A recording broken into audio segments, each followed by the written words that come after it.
പണ്ടൊക്കെ ഉണ്ടല്ലോ, സ്കൂളിൽ പോകാനായിട്ട് ഈ 18 അടവും പയറ്റി മടിച്ചിരിക്കുന്ന സമയങ്ങളുണ്ടായിരുന്നു. അപ്പോഴൊക്കെ തൊട്ടടുത്തുള്ള സ്കൂളിൽ 10 മണിയുടെ ആ ബെല്ലൊന്ന് കേൾക്കുമ്പോൾ സമാധാനമാണ്. കാരണം അത് കഴിഞ്ഞാൽ പിന്നെ സ്കൂളിൽ വിടില്ലല്ലോ. സമാധാനം സന്തോഷമായിട്ടിരുന്ന് TV കാണാമായിരുന്നു.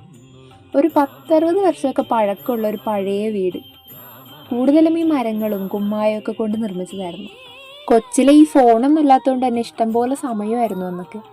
അപ്പോൾ ഈ വീടിൻ്റെ മുക്കും മൂലയും എണ്ണി തിട്ടപ്പെടുത്തലായിരുന്നു ഇന്നത്തെ പരിപാടി. കൃത്യമായിട്ട് ഒരു 13 മുറികളും 2 വരാന്തകളും ഒക്കെ ഉണ്ടായിരുന്ന ഒരു വീടായിരുന്നു. 2 നല്ല ഓടിട്ട വീടായിരുന്നു. നല്ല തണുപ്പായിരിക്കും എല്ലാ മുറികളിലും, കാരണം എല്ലാം ഈ മച്ച് മേഞ്ഞതായിരുന്നു മുറികളൊക്കെ.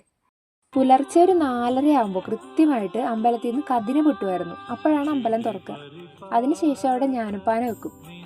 പിന്നെ ഒരു വൈകിട്ട് ഒരു 5:30 ആകുമ്പോൾ അമ്പലം തുറക്കും. സ്വാമി അയ്യപ്പൻ്റെ കുറേ പഴയ ഭക്തിഗാനങ്ങളും, സന്ധ്യ ആകുമ്പോൾ പള്ളിയിലെ പാട്ടും, ഉദയാസ്തമനമാകുമ്പോൾ പള്ളിയിൽ ബാങ്ക് വിളി കേൾക്കും. ഈ ബാങ്ക് വിളിക്കുമ്പോഴായിരുന്നു പണ്ട് ഞങ്ങൾ സന്ധ്യാദീപം വെച്ചത് അണച്ച് തിരിച്ചകത്തേക്ക് കയറ്റുന്ന ഒരു സമയം. ബാങ്ക് വിളിച്ചതിന് ശേഷം ഞങ്ങൾ വിളക്കെടുക്കും. അങ്ങനെയായിരുന്നു. അതുകൊണ്ട് തന്നെ അന്നൊന്നും ഞങ്ങൾക്ക് സമയം അറിയാൻ ഇത്രപ്പെടുത്ത് ബുദ്ധിമുട്ടൊന്നും ഉണ്ടായിരുന്നില്ല. കൃത്യമായിട്ട് പറഞ്ഞാൽ ഒരു 3 വർഷം മുമ്പ് വരെ. പണ്ടൊക്കെ ഉണ്ടല്ലോ, സ്കൂളിൽ പോകാനായിട്ട് ഈ 18 അടവും പയറ്റി മടിച്ചിരിക്കുന്ന സമയങ്ങളുണ്ടായിരുന്നു. അപ്പോഴൊക്കെ തൊട്ടടുത്തുള്ള സ്കൂളിൽ 10 മണിയുടെ ആ ബെല്ലൊന്ന് കേൾക്കുമ്പോൾ സമാധാനമാണ്. കാരണം അത് കഴിഞ്ഞാൽ പിന്നെ സ്കൂളിൽ വിടില്ലല്ലോ. സമാധാനം സന്തോഷമായിട്ടിരുന്ന് TV കാണാമായിരുന്നു.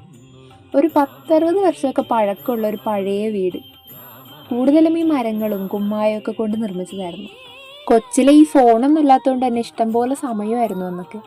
അപ്പോൾ ഈ വീടിൻ്റെ മുക്കും മൂലയും എണ്ണി തിട്ടപ്പെടുത്തലായിരുന്നു ഇന്നത്തെ പരിപാടി. കൃത്യമായിട്ട് ഒരു 13 മുറികളും 2 വരാന്തകളും ഒക്കെ ഉണ്ടായിരുന്ന ഒരു വീടായിരുന്നു. 2 നല്ല ഓടിട്ട വീടായിരുന്നു.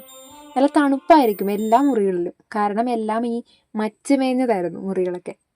പുലർച്ചെ ഒരു 4:30 ആകുമ്പോൾ കൃത്യമായിട്ട് അമ്പലത്തിൽ നിന്ന് കതിന പൊട്ടുമായിരുന്നു. അപ്പോഴാണ് അമ്പലം തുറക്കുക.